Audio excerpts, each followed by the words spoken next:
Olá pessoal, meu nome é Mário Gandra, eu sou professor da Faculdade de Farmácia da UFRJ e esse aqui é mais um dos nossos materiais didáticos das nossas disciplinas semipresenciais lá na Faculdade de Farmácia. Essa aqui é uma aula de risco e indicadores epidemiológicos de risco. Tá? Bom, para quem não conhece esse tipo de material, esse aqui é um vídeo slide, uma gravação de captura de tela dos nossos antigos slides de sala de aula. Agora aí comigo narrando a aula para vocês, então é uma aula em slide transformada para um vídeo, por isso que é um vídeo slide, viu? Então hoje a gente vai falar, eu já estou aqui no slide de capa, para quem está ouvindo essa aula no podcast, então só para vocês saberem que a gente já está no slide de capa, vou passar agora para o segundo slide. Tá aí a campainha, muito bem. Então o que a gente vê hoje nessa aula? A gente vai dar uma caracterizada nos grupos de risco, né, que na verdade é para entender essa lógica dos indicadores de risco. E a gente vai dar uma olhada em alguns indicadores epidemiológicos, né, só os principais, vários outros vocês vão se deparar ao longo dos estudos de vocês, mas o importante é vocês entenderem essa lógica, tá bom? E a importância desses indicadores que eles mostram para a gente. Esses indicadores de saúde, esses indicadores de risco, eles são baseados em estatísticas que vêm tanto de pesquisas, estudos ativos epidemiológicos, como uma forma de captura de dado que seria, digamos assim, uma forma passiva de capturar o dado, que é através do sistema de vigilância epidemiológica.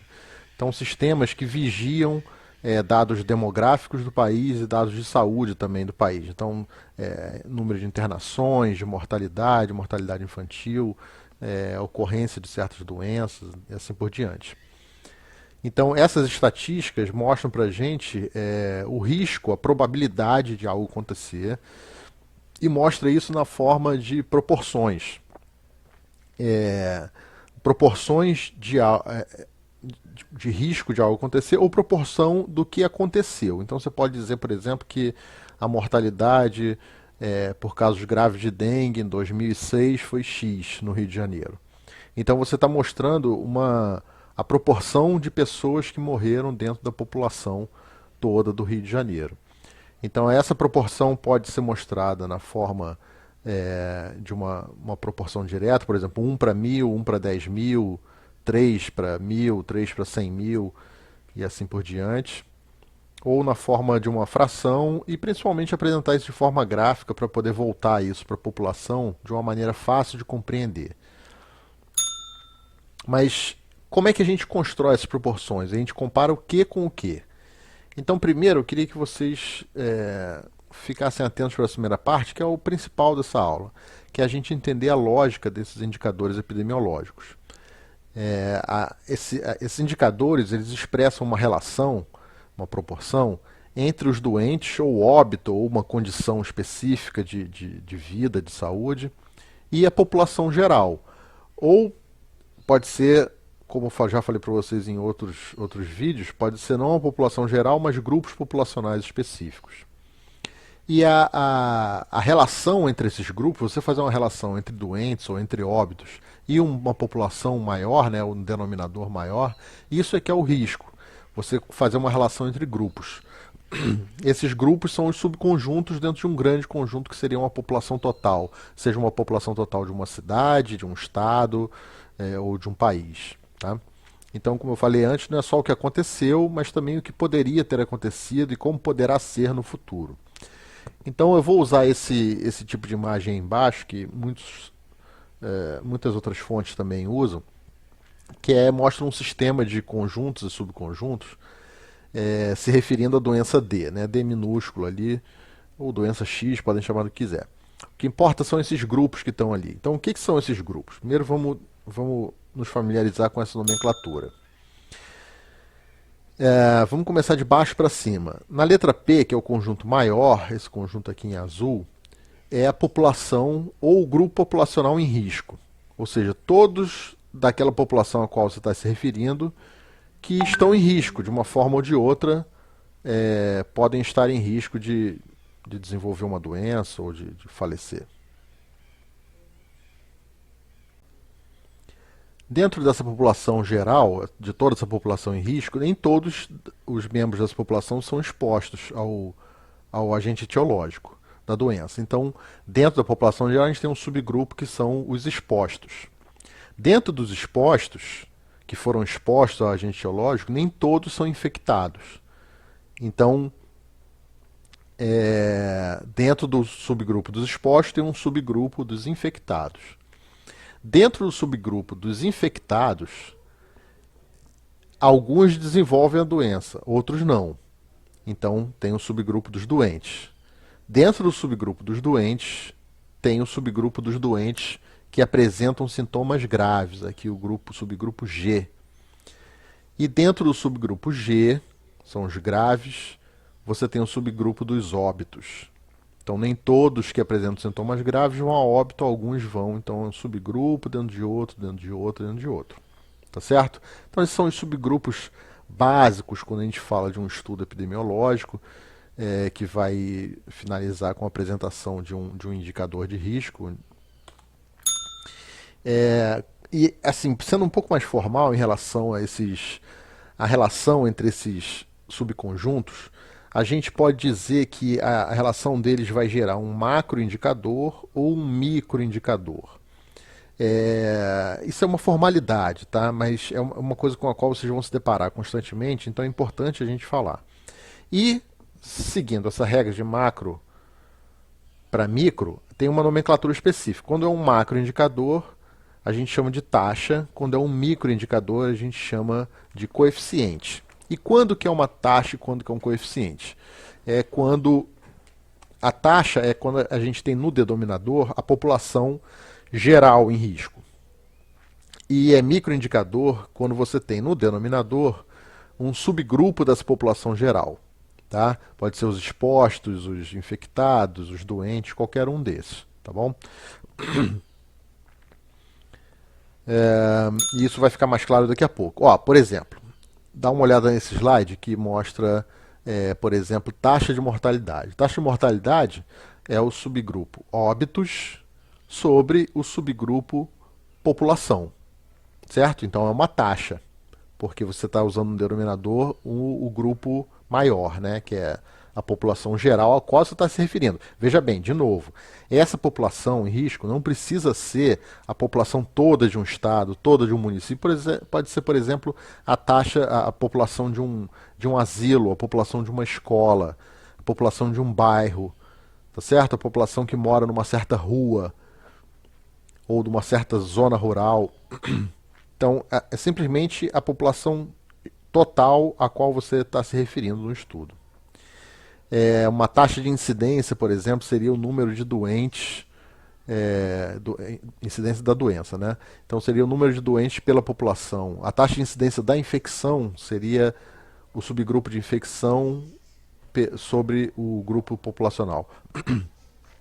Então é tudo taxa, tá vendo? Quando que é coeficiente? Por exemplo, o coeficiente de patogenicidade é o número de doentes sobre o número de infectados. Então, são quantos daqueles infectados, quantos desenvolvem a doença. Tá? É um coeficiente, porque o denominador não é a população total. Então, coeficiente de virulência grave sobre doentes, coeficiente de letalidade, óbitos sobre doentes. Tá?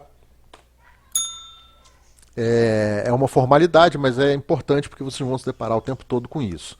A gente vai dar uma olhada agora, né? Primeiro a gente olhou aquela lógica ali, e se você quiser aproveitar que isso é um vídeo, você pode parar, voltar, olhar com calma os slides, ou me escutar novamente. E agora a gente vai mostrar, eu vou te mostrar alguns desses indicadores, os mais importantes. Tem vários outros que vocês vão ver eventualmente na vida aí acadêmica de vocês.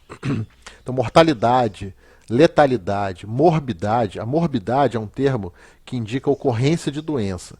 E aí, nesse caso, pode se referir à incidência ou à prevalência. A gente vai esclarecer isso daqui mais para frente. A gente pode falar de dados demográficos também, falar quais são características demográficas daquela população, por exemplo, a idade média, a proporção de idosos em relação à população total, quantos trabalham, né, condições socioeconômicas, saúde ambiental. Todos esses são dados importantes para você compreender ocorrência das doenças em grupos populacionais, tá? Vamos começar falando da mortalidade. A mortalidade pode ser, a taxa de mortalidade, ela pode ser subdividida de acordo com o seu interesse. Você pode mostrar a mortalidade geral de uma população, por exemplo, a mortalidade geral da população brasileira, ela caiu, né, a mortalidade caiu cerca de 60%, 70% desde a década de 30 até hoje, os anos 2010. Isso é morte pelo quê, Mário? Morte por qualquer coisa. Mortalidade geral, taxa de mortalidade, quantos morriam por ano, quantos morrem por ano hoje. Tá? Não importa de quê. A taxa de mortalidade infantil se refere à mortalidade com menos de 1 ano de idade.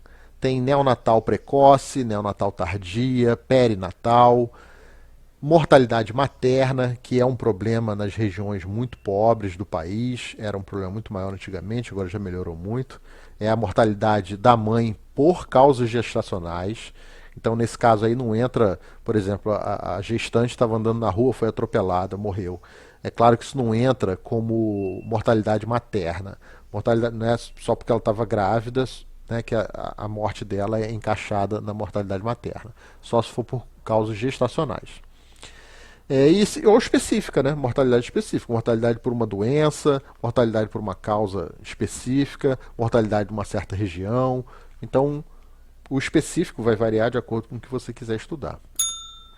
Então, alguns exemplos aqui. Isso aqui é de um artigo que mostrava um estudo sobre a mortalidade materna numa maternidade escola no Ceará. Ela mostra isso ao longo dos anos, são desde 92 até 97, são 5 anos, e mostra o coeficiente de mortalidade materna geral e o coeficiente de mortalidade materna decorrente de hipertensão arterial. Então eles mostram isso ao longo desses 5 anos, mostram o que melhorou, o que piorou, fazem a relação desse coeficiente pelo número de nascidos vivos, então contabiliza quantas crianças nasceram vivas e aí faz a relação disso para o número de óbitos.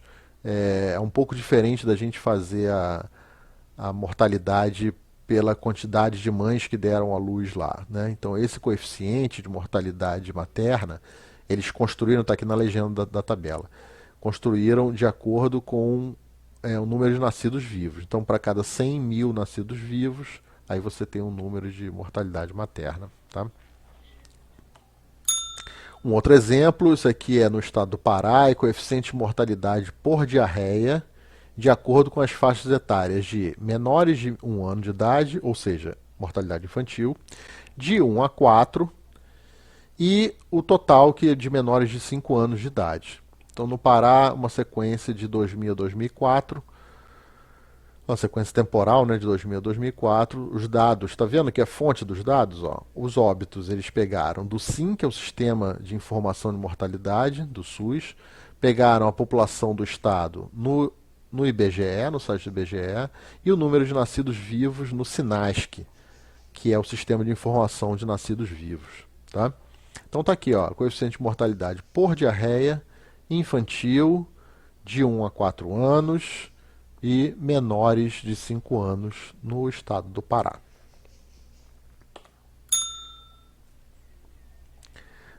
Aqui é um gráfico bem clássico, bem interessante, sobre a mortalidade por difteria em Portugal. Tá? Então, difteria é uma doença já erradicada.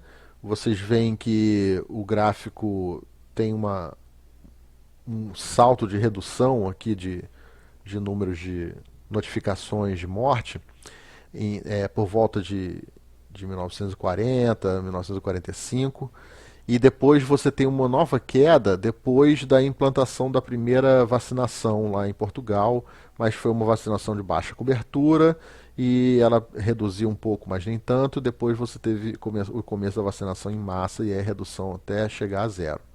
Interessante notar que aqui por volta de 1975, 76, a gente tem um pico novamente, né? Mas eu não vou falar sobre isso não, eu quero que vocês pensem por que que você teria, depois de iniciar a vacinação de alta cobertura, por que que você ainda teria a formação de um pico como aquele ali. Isso, coisas similares acontecendo aqui no Brasil, não com a difteria, mas com outras doenças, como a poliomielite. Ok, próximo indicador, letalidade.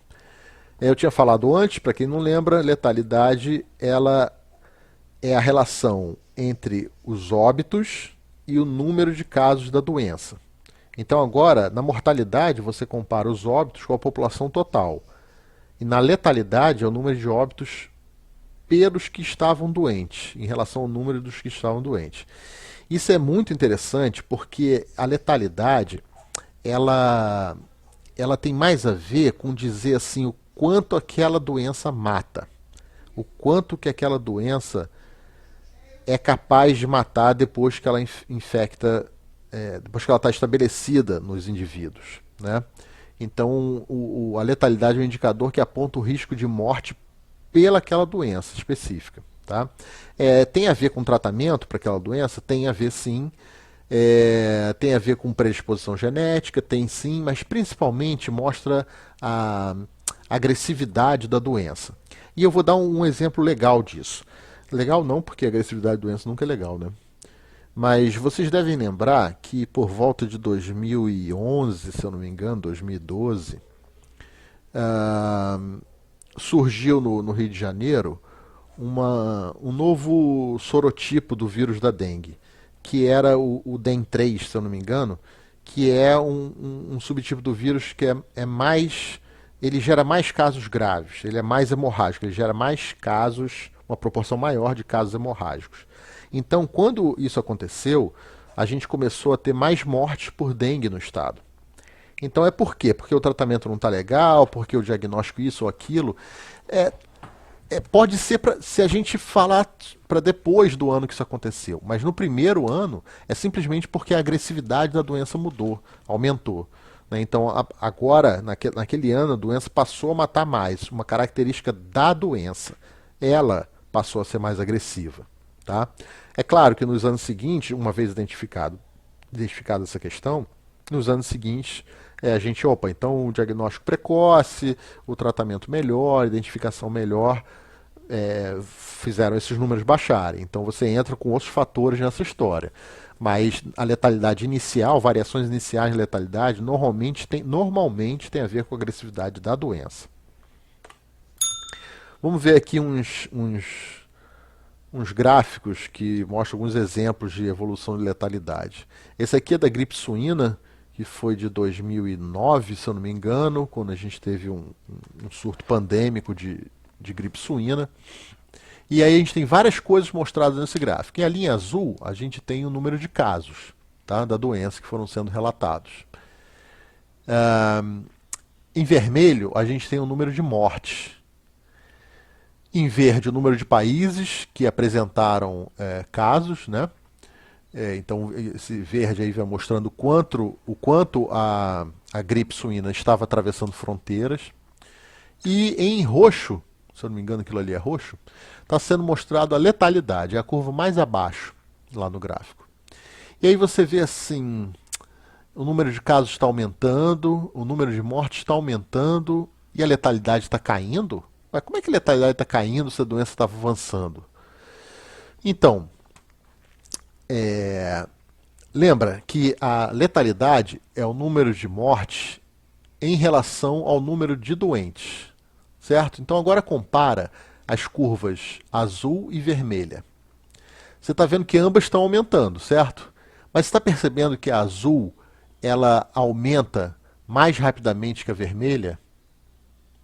Ou seja, está vendo ali a distância entre elas duas? Compara isso no início do surto e lá no final do surto. Você vê como a distância é muito maior entre as duas curvas? É porque você está tendo um crescimento maior do número de casos e um crescimento mais discreto do número de mortes.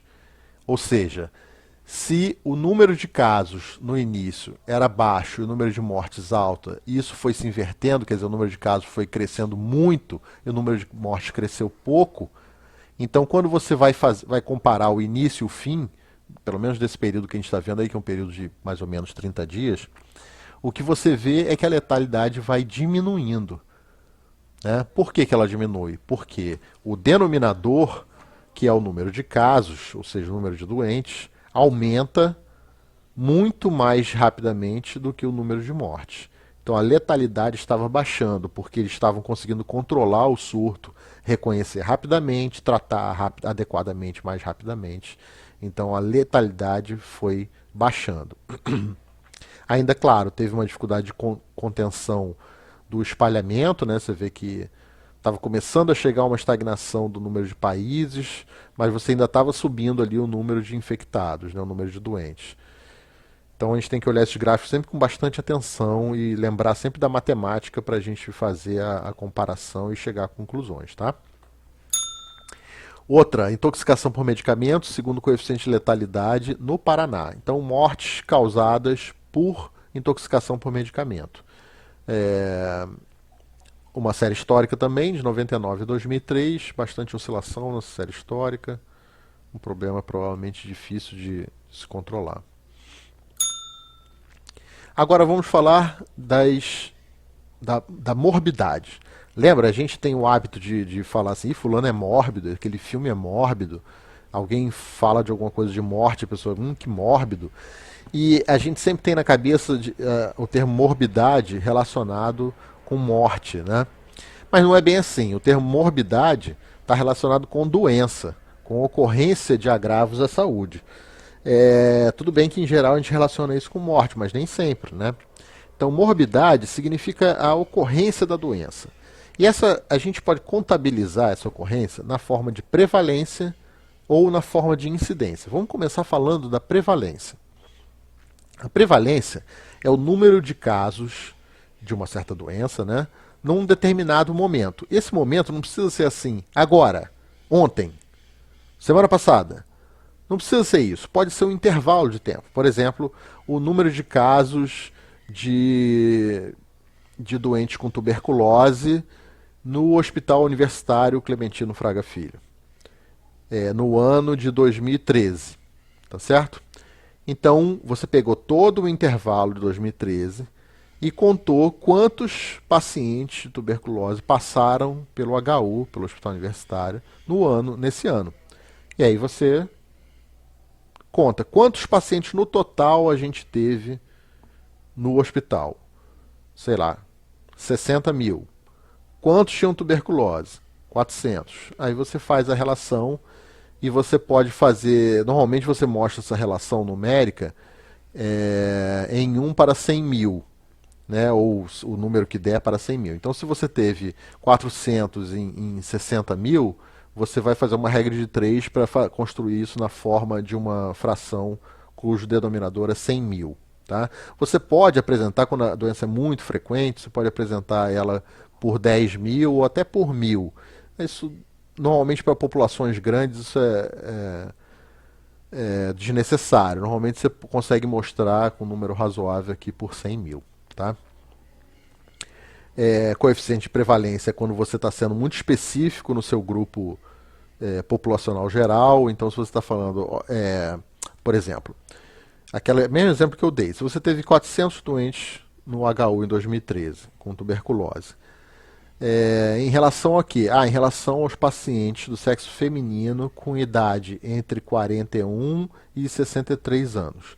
Então, quando você separa muito o grupo do denominador, né, você pega um subgrupo muito específico dele, aí você chama de coeficiente também, lembra? Passa a ser um microindicador e não um macroindicador. Porque você eliminou tanta gente daquele grupo total de 60 mil, que aí você tem que começar a falar coeficiente, não mais taxa, tá? É um microindicador. Mas pode ser taxa se você estiver falando do grupo todo. Então, se eu falar de toda a população de pacientes que passou pelo HU em 2013, aí é taxa, beleza? Vamos adiante. Prevalência é um indicador que costuma indicar. Eu vou usar uns adjetivos que não são muito legais para coisas abstratas assim, mas ele demonstra a persistência de uma doença. O quanto aquela doença insiste em prevalecer, né, em continuar ocorrendo num certo local. Tá? Você pode, obviamente, afunilar isso para idade, gênero, ocupação, como eu já falei antes. É, Vamos ver aqui alguns exemplos. Aqui a gente tem esquistossomose no Ceará, coeficiente de prevalência da esquistossomose no estado do Ceará de 77 a 79. Desculpa, na verdade de 77 até 94, é porque os dados de 77 e 79 estão agrupados. Então você vê uma tendência de redução na prevalência de esquistossomose no Ceará, né, que por volta de 1986, 85, 86, 87, a gente tem o pico de redução da prevalência, mas depois isso volta a subir, atingindo números muito altos em 94. Tá? Então isso aqui é apenas um exemplo, vamos seguir adiante com mais um exemplo. Isso aqui é a prevalência de diabetes em indivíduos na faixa etária de 34 a 64 anos em alguns países da América Latina. Isso aqui, na verdade, é um estudo ecológico, eu falo sobre isso em outro vídeo. É um estudo ecológico porque ele pegou estudos prontos em feitos por outros grupos já prontos, né? Então, por exemplo, isso aqui teve um estudo, ele pegou um estudo que mostrou a prevalência de diabetes na cidade do México, o estudo feito em 94, tá? Um outro da prevalência de diabetes em Spanish Town, na Jamaica, em St. James, em Trinidad e Tobago, em 88, em 4 cidades diferentes da Bolívia, em 2001, em 9 cidades diferentes do Brasil, em 92. Então ele pegou vários estudos já prontos e comparou, mesmo que a gente tenha anos diferentes aqui, né, da coleta de dados, dá para você fazer uma comparação razoável entre essas taxas de prevalência de diabetes. Tá bom? Vamos seguir adiante, vamos ver se tem mais algum exemplo. Não tem, mas vamos pensar aqui. Isso aqui é uma figurinha que eu nem vou me ater muito. Eu quero que vocês depois voltem nela aqui e leia caso a caso e pense por que está afirmando isso. Então, são fatores que influenciam na taxa de prevalência. Por exemplo, por que uma taxa de prevalência aumentaria? A prevalência de uma doença de um ano para outro, você descobre que ela aumentou. O que faria uma taxa de prevalência aumentar? Por exemplo, a doença pode estar durando mais tempo. Como assim, Mário? Olha, a doença pode. Você olhou lá a taxa de prevalência em uma série de 10 anos, né? Foi olhando e viu que nos últimos 2, 3 anos ela foi aumentando. Por quê? Porque a doença pode ter começado a durar mais. Então, se ela dura mais, por exemplo, o cara fica doente durante 2 anos com essa doença, ele vai contar como doente no primeiro ano, no segundo ano, no terceiro ano. Enquanto ele estiver doente, vai contar.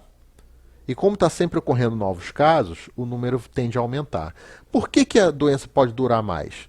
Bom, porque por 2 motivos. Um pode ser bom, outro pode ser ruim. Por exemplo, a doença matava muito rápido, mas aí um tratamento novo fez você conseguir conviver com a doença durante mais tempo.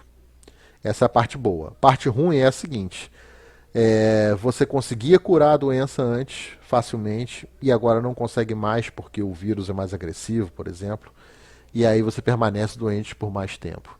Então seria uma opção ruim que faria aumentar a duração da doença. E esse é só um dos exemplos que tem aqui, né? Pode diminuir a prevalência pode diminuir de um ano para o outro por menor duração da doença, seja porque ela está matando mais rapidamente, seja porque você está curando mais rapidamente. Tá? Depois vocês destrincham aqui essa lista, volta aqui nesse slide e vai pensando em cada uma dessas possibilidades aí, para ver se vocês compreendem. Enquanto isso, a gente dá uma corrida aqui na incidência, que é a outra categoria da morbidade. A incidência também é contagem de doentes num certo intervalo de tempo. Só que dessa vez a gente não conta todo mundo que está doente, a gente conta apenas os casos novos. Ou seja, aqueles que foram diagnosticados naquele tempo, naquele intervalo de tempo, né? Essa é muito interessante porque ao invés dele ver o quanto que aquela doença insiste em ficar naquela região, que é o que a prevalência mostra, que aí tem a ver com como o sistema de saúde consegue diagnosticar todo mundo, fazer tratamento, lidar de uma maneira complexa com aquela questão de saúde. A incidência, por sua vez, ela está mostrando algo um pouco mais específico, porque ela mostra se os serviços de saúde estão conseguindo evitar novos casos, certo? Então a incidência ela está muito relacionada com a prevenção. Então, se você está tendo aumento ou diminuição da incidência, ou seja, do registro de novos casos, é porque você está conseguindo melhorar ou piorar a prevenção àquela doença, tá certo? Então aqui alguns exemplos, vamos lá. Dengue, taxa de incidência por 100 mil habitantes. A gente tem no Brasil como um todo uma série histórica de 86 a 2004. Então olha aí a nossa dengue que voltou lá no início, final da década de 70, né? A gente tinha erradicado.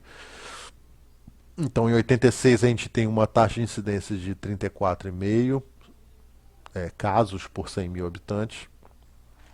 Isso aumentou em 87, diminuiu em 88, começou a aumentar, fez um pico, diminuiu, começou a aumentar, fez um pico, diminuiu, começou a aumentar, fez um pico, diminuiu. Você vê como se repete? É uma doença de um paradigma fácil de resolução, no entanto você tem esses picos ainda. Isso tem, e repara que os picos têm uma distância similar, assim, de mais ou menos 5 anos, 4 anos, tem muito a ver com vontade política, né? As políticas relaxam, você tem desvio de verba, menos vontade política em secretarias de saúde e esse tipo de coisa. Então você por isso tem esses picos, né? E depois tem os vales. Então quando uma atitude é bem tomada, você tem um vale aqui nesse gráfico, significa que você conseguiu diminuir a incidência, a ocorrência.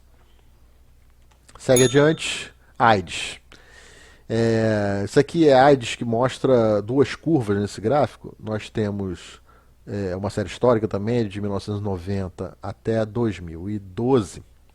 E ele mostra em azul os novos casos. Nesse caso aqui não é taxa, tá? É o número de novos casos por ano no mundo. E em vermelho são as mortes relacionadas à AIDS. Tá? Repara que o pico de infecção foi em 97. O que significa isso? 97 foi o ano que quando mais teve novos casos. Tá? Você repara que essas curvas são parecidas? Não parece, né? Mas elas são parecidas sim, só que elas estão descasadas em termos temporais, tá vendo? Esse pico, se essa doença fosse uma doença que matasse rápido, por exemplo, ela mata em 2 meses. Ela era assim, tá? No início da epidemia, né? Nos anos 80, início dos anos 80, ela era assim. Mas se ela fosse assim na década de 90, o que ia acontecer? O pico de morte ia estar casado com o pico de casos novos. As pessoas iam morrer dentro daquele ano mesmo, entendeu? Infectadas e morrem, infectadas e morrem. Essa distância aqui entre os picos, que é uma distância de mais ou menos 7 a 8 anos, uns 8 anos eu acho, distância. Isso diz mais ou menos o tempo de sobrevida médio dos pacientes.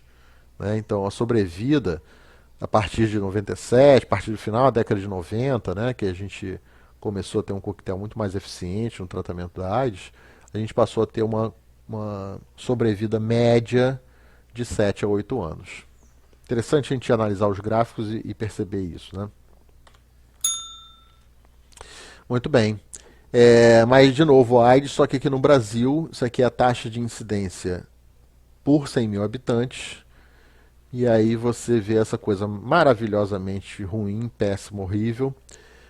É uma série histórica de 91 a 2011. Enquanto no mundo todo a incidência está diminuindo, no Brasil ainda aumentando. É verdade que a gente conseguiu algumas estagnações em alguns períodos? É verdade. Tá vendo? De 2002 a 2007, 2006, sei lá, a gente teve uma estagnação, depois subiu mais um degrau, nova estagnação. O Brasil tem agora conseguido diminuir esses números, mas a gente está realmente atrasado em relação ao resto do mundo. Prevalência versus incidência. Eu deixei bem claro para vocês qual é a diferença, né? A diferença teórica entre eles. Ou seja, que prevalência são todos os casos, são contados. No ano seguinte você conta todos de novo, mesmo os que já estavam contados no ano anterior. E a incidência você conta apenas os inéditos, né, os que foram diagnosticados naquele ano, naquele período de tempo que você está estudando.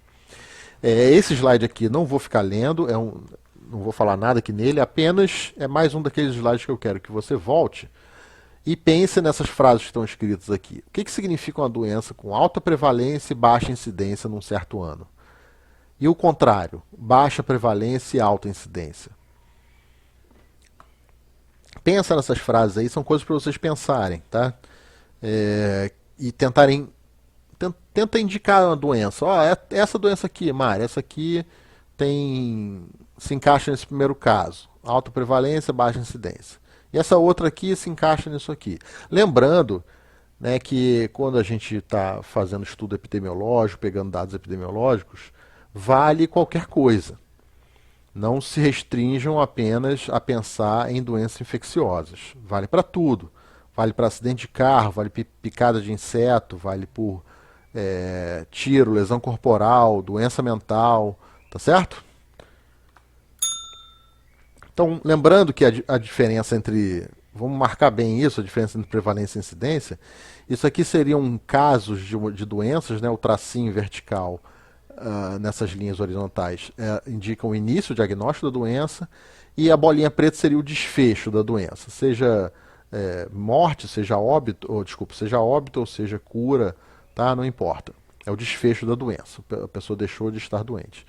Muito bem, então aqui você tem vários casos começando antes de 1º de janeiro, ou seja, no ano anterior ao estudo, e alguns casos finalizando após 31 de dezembro daquele ano do estudo. Então, se a gente fosse calcular o coeficiente de incidência nesse ano aqui, esse ano X, a gente teria que contar os casos diagnosticados nesse ano. Então só bocejo de sono no meio da aula. Então só os tracinhos verticais aqui de cada caso. 1, 2, 3, 4, 5, 6, 7. Então foram 7 casos incidentes naquele ano. Quantos casos prevalentes naquele ano? Aí são todos eles, a gente vai contar todos eles. 1, 2, 3, 4, 5, 6, 7, 8, 9, 10, 11 casos. E aí você faz a relação disso com a população total desse local. Então são 50 mil habitantes, 7 por 50 mil ou 14 por 100 mil, 11 por 50 mil ou 22 por 100 mil, para padronizar essa proporção, tá certo? Essa aqui também é mais uma página bacana para vocês voltarem e ficarem olhando, né, olhando e pensando, raciocinando, botando a cabeça para funcionar. As diferenças entre incidência e prevalência. Em relação a quê? Ao numerador. Quem é o numerador na incidência? É o número de casos novos de doença durante esse período, né? E na prevalência? É o número de casos existentes, novos ou velhos, diagnosticados naquele ano ou no ano anterior. Tá certo? Quem é o denominador? População em risco nos dois casos. Seja qual for essa população em risco, mais específica, mais geral, tá bom? Então aqui não tem diferença. Qual é o foco da incidência? Se o evento é um caso novo, qual o tempo de início da doença. Esse é o foco do estudo da incidência. E na prevalência é a presença ou ausência de doença, se tem ou não doença. O período de tempo é arbitrário, porque pode ser um curto espaço de tempo, não faz diferença. E para que você utiliza os dados de incidência? Então, a incidência, a gente utiliza ele para expressar risco de se tornar doente. Tá? Então, ele tem muito a ver com estudos de causalidade, né? O quanto aqueles agentes etiológicos, aqueles fatores determinantes estão causando aquela doença. Por isso que eu falei que isso tem a ver muito com a prevenção, né? A incidência. E a prevalência ela mostra para a gente a probabilidade da população estar doente naquele período de tempo em que o estudo está sendo realizado. Pode ser a probabilidade atual e você pode usar isso para calcular a probabilidade futura, usando a probabilidade de ocorrerem fatores determinantes para a doença no futuro. Mais taxa de incidência no Brasil. Ah, desculpa, tinha falado prevalência, agora vai ser incidência de AIDS no Brasil. Aqui é segundo faixa etária. E esse gráfico é muito interessante, porque quem eram as faixas etárias líderes de casos novos no Brasil, na verdade no mundo todo? São aqui, ó, essas faixas aqui, amarela e azul. Tá? Na verdade, até amarela e azul, né, principalmente, eram as líderes de casos, de registro de casos. Que faixas são essas? São as faixas de 20 a 29, 30 a 39, ou seja, de 20 a 40 anos, que é a faixa mais sexualmente ativa. Repara que essas faixas tiveram um declínio considerável nas últimas 2 décadas. Esse declínio foi porque essas faixas etárias foram as maiores alvos das campanhas de prevenção, tá certo? Então elas caíram. Mas tem faixas etárias que subiram e estão se tornando líderes. Quem são? Essa aqui, ó, a curvinha roxa e a curvinha vermelha. Quem são? 40 a 49, 50 a 59. E até mesmo a faixa de 60 a 69 continua apresentando aumento. Vocês sabem quem são essas faixas? São as faixas da maturidade e do início da vida idosa. Tá vendo? É de 40 até 70 anos. Por que que essas faixas estão apresentando aumento?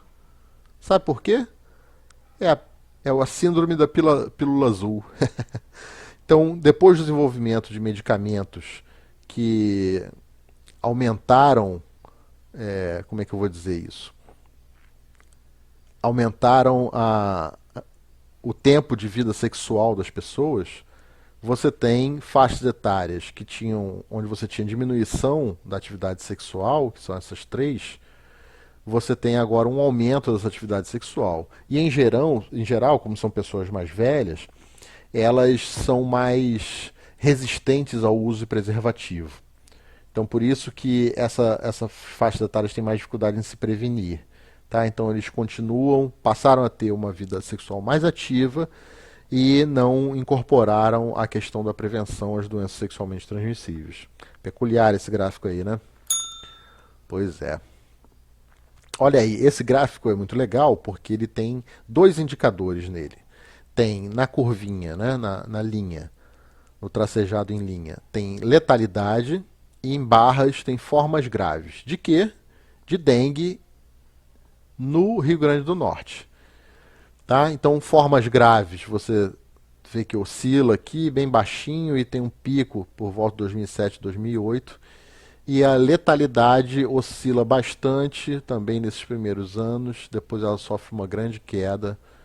Isso significa um bom controle do estado, né, do Rio Grande do Norte, conseguindo controlar, mesmo tendo casos graves, conseguindo controlar a letalidade. Então parece que eles se prepararam muito bem aí nesse período. Mais um gráfico interessante, esse aí é bem específico em termos temporais, porque ele vai de janeiro a junho, né?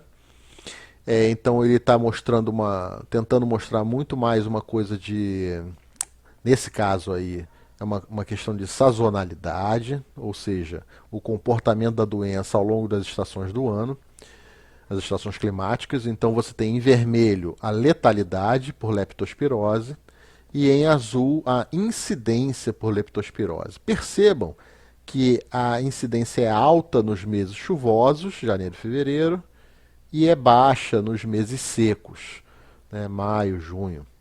Mas a letalidade se mantém. Mário, se a incidência está caindo, como é que a letalidade não se altera? Foi o que eu falei para vocês.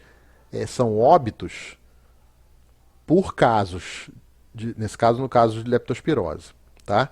Se não está diminuindo, né, a incidência está diminuindo, o denominador está diminuindo. Por que ela se mantém? Porque os óbitos também estão diminuindo. Então a letalidade permanece. Óbitos e incidência diminuindo na mesma proporção vai gerar uma letalidade constante. E por que isso? Porque é uma característica da doença.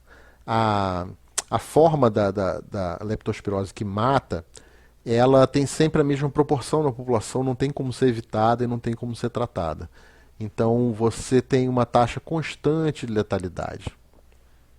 Sigamos em frente. Mortalidade e letalidade por malária no Mato Grosso. Então, mais um, isso aqui eu não vou detalhar, vocês voltam se vocês quiserem aqui. Letalidade são as barras e a mortalidade é o traçado em linha. Então, dessa vez, a gente está falando em óbitos no numerador. Então, os numeradores são iguais aqui. Mas o denominador muda. O denominador para mortalidade é a população total e para letalidade é o número de doentes. Esse aqui eu quero que vocês pensem sozinhos no que significa isso. E também para vocês pensarem, vocês podem pensar aí como é que seria o gráfico de incidência e letalidade de um câncer, por exemplo. E vocês podem pensar também como seria o gráfico de incidência e letalidade de ferimentos de guerra, se você for comparar guerras em diferentes décadas, nos últimos 200, 500 anos. Não? Então, guerra na Idade Média, guerra mais moderna, guerra contemporânea. Como é que seria o gráfico de incidência e letalidade de ferimentos de guerra em diferentes guerras assim dos séculos? Tá? Pensem nisso, se quiserem botar aí nos comentários desse vídeo. Para quem não é meu aluno direto lá na FRJ, pode botar nos comentários do YouTube. Quem for meu aluno pode jogar isso lá na nossa sala de aula virtual. Espero que vocês tenham gostado da aula, apesar da aula ter um tema, olha aí, eu vou usar aquela palavra, hein? Um tema mórbido, né? A gente fala de incidência de doença, de morte, mas é importante para vocês compreenderem como que a epidemiologia mostra os seus dados, como que ela apresenta os seus dados que foram calculados e levantados, e como se retorna à população, e isso é usado, no final das contas, para guiar os institutos de saúde, secretarias, né, ministérios, nas suas ações de saúde pública, de saúde coletiva. Então a gente tem que se basear em algum dado para tomar as ações, né, tomar as atitudes. E eles se baseiam nesses dados que são mostrados na forma de indicadores. Tá bom? Então, a gente se vê numa outra aula qualquer aí. Um abraço. Tchau, tchau.